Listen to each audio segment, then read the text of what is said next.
চীনের শানডং প্রদেশের ওয়েইফাং শহরে হয়ে গেল ৪২তম ওয়েইফাং আন্তর্জাতিক ঘুড়ি উৎসব। আকাশে বর্ণিল ঘুড়ির সৌন্দর্য উপভোগ করতে উৎসবে উপস্থিত হন দেশটির নানা অঞ্চল ও বিভিন্ন দেশ থেকে আসা হাজারো দর্শনার্থী। এবছর ঘুড়ি ওড়ানোর প্রতিযোগিতায় অংশ নেয় ৫১টি দেশের ২৫৭টি দল।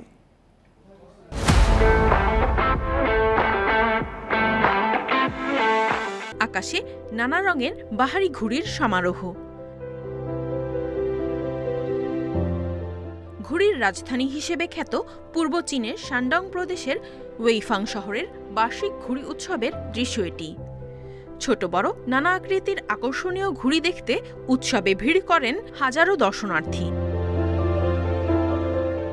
প্রতিযোগিতায় অংশ নিয়ে ওয়েইফাংয়ের খোলা মাঠে বাঘ, ভাল্লুক, হাতি, হাঙর, ড্রাগন, মাছসহ নানা প্রাণীর আদলে তৈরি ঘুড়ি ওড়ান ঘুড়ি প্রেমীরা। তবে সবার নজর কাড়ে ৩০ মিটারের গোলাকৃতির একটি বিশাল ঘুড়ি।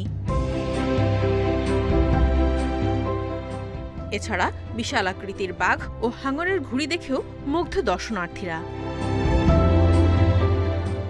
এবছর ঘুড়ি ওড়ানোর প্রতিযোগিতায় অংশ নেয় ৫১টি দেশের ২৫৭টি দল। ঘুড়ি প্রতিযোগিতার পাশাপাশি এই উৎসবে সাংস্কৃতিক প্রদর্শনী, ক্রীড়া প্রতিযোগিতা, পর্যটন প্রচার, ব্যবসায়িক বিনিময় সহ মোট ৫৬টি ইভেন্ট অনুষ্ঠিত হয়। ১৯৮৪ সালের ১ এপ্রিল প্রথমবার ওয়েইফাংয়ে আন্তর্জাতিক ঘুড়ি উৎসব অনুষ্ঠিত হয়েছিল। এরপর থেকে প্রতি বছরই সেখানে উৎসবের আয়োজন করা হয়। জনপ্রিয়তার কারণে ১৯৮৮ সালে ঘুড়ির রাজধানী হিসেবে স্বীকৃতি দেওয়া হয় ওয়েইফাং শহরকে। ধারণা করা হয় চীনে ২০০০-এরও বেশি বছর আগে ঘুড়ি আবিষ্কৃত হয়েছিল।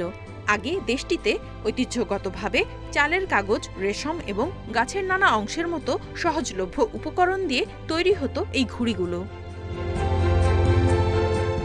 Nadia Tabassum, Independent news.